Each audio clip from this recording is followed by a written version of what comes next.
Hello guys, magandang gabi. Ayan, matutulog na rin ako mamaya. Hindi ako makatulog guys, stress ako. And then, may ginagawa pa yung kapatid ko. Nagagawa pa siya ng yellow. Kasi wala ng yellow eh. Tapos nag-defrost pa. Magandang gabi. Ito sila mama, tulog na, tsaka si papa. Tapos si kuya siguro gising pa yun. Stress ako guys. Ay, wow. Tapos yung aso namin din dito katabi ko. Katabi ko yung aso na isa. Tapos yung isang aso. Dalawa kasi yung aso namin. Ito, tapos yung isa nakatali. Tapos may pusa pa. Dahil ang daming hayop dito dahil. Madaming hayop dito. Ito kasi hindi pa tapos yung bahay. Kortina pala. Nabibisit lang ako kasi may mga taong mapanglamang sa kapwa. Tapos feeling perfecto. Tapos alam mo yun, yung nagsasawa ka na sa ginagawa nila sa'yo, pero wala tayong choice kundi tiisin. Lalo na kung di naman talaga nakakatulong, diba? At ang daming nangyayari na hindi maganda. Ay nako, nakakasawa guys. Kaya yung pagtitiis ko nung mulang bata hanggang ngayon nararanasan ko. At hindi ko pwede sabihin yun guys kasi mukhang pag naganda din sabihin, pero mas para sa akin hindi ko na lang sasabihin kasi mamaya mapasama na naman ako. Kasi alam nyo naman dito guys, pag kunting kahit wala ka naman ginagawang masama, parang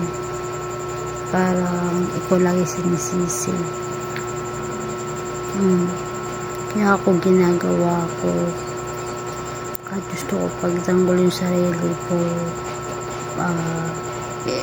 yung family ko, parang mas magandang tahimik na lang para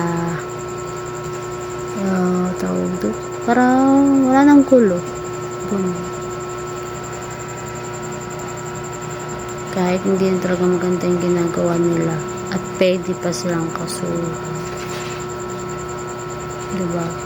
Ganun talaga kapag mabait ka, lalo kang tinatapakan, minamaliit, tulad namin.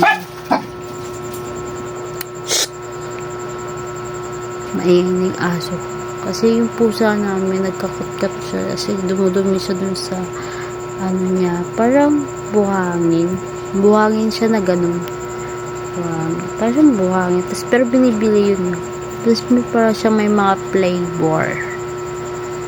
Tapos yun na nga, mayroon kasi sa tao na kahit anong way ng pakikisama mo, sisiraan ka. The way na maganda yung pakikitungo mo, makikita sila sa'yo na kiniingitan nila. Tapos kahit anong way ng kabutihan mo, tinutulungan mo na sila, masama ka pa din. Maraming ganun at nararanasan namin yun ngayon. At anong kabutihan bigay namin sa tao na yun, pro trader lang din ginagawa sa amin. Kaya mas mabuti pang pasa Diyos mo na lang at hintayin mo yung karma niya. Ganun na lang, diba? kasi nakakasawa. Tulong ka ng tulong, kahit anong gawin mong tulong, hindi naman sa nanunubad, pero yung utang na loob na lang sana.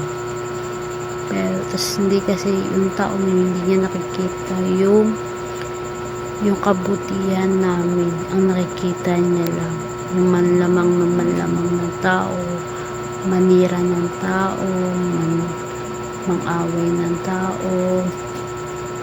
Ganun yung ginagawa niya, yung maglihim sa amin, ganun yung ginagawa niya. Yung tao na to is nakikita ko sa kanya, isa siyang narcissist.